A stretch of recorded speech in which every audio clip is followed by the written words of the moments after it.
Hey guys, welcome back to my channel. मैं आज आपको एक अमेजिंग और हेल्दी ड्रिंक सिखाने वाली हूँ। इसे बनाना बहुत आसान है, तो फिर इसे कैसे बनाते हैं देख लेते हैं। चलिए। ये बहुत ही अट्रैक्टिव और बहुत ही मस्त दिखेगा जब भी आप इसे सर्व करेंगे। मैंने यहाँ पे यूज़ किया है पुदीने के पत्ते।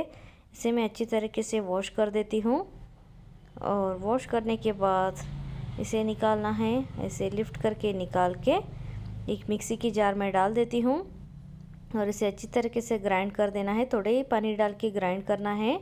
और मैंने यहाँ पे शुगर डाल के पानी में मेल्ट कर दिया है थोड़ा सा। और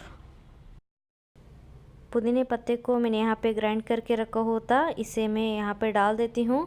स्ट्रेन करके इसकी जूस निकाल देती हूँ और इसे अच्छी तरीके से डाइल्यूट कर देते हैं।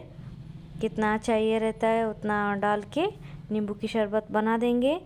अब हमें चाहिए रहता है नींबू, इसे भी मैंने कट करके एक नींबू यहाँ पे डाल दिया है और इसे मिक्स करेंगे और स्वाद अनुसार नमक डाल देते हैं।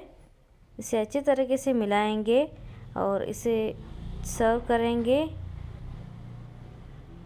इसे बनाना बहुत आसान है। आपको ये रेसिपी पसंद आता है तो आप भी इसे अपने घर पे ज़रूर बनाइए और हेल्दी ड्रिंक पीजिए और आपके फ्रेंड्स को भी शेयर कीजिए और मेहमानों को भी सर्व कीजिए। तो मैं मिलती हूँ अगले वीडियो में, तब तक के लिए take care, bye bye. Until then subscribe and stay tuned. Take care.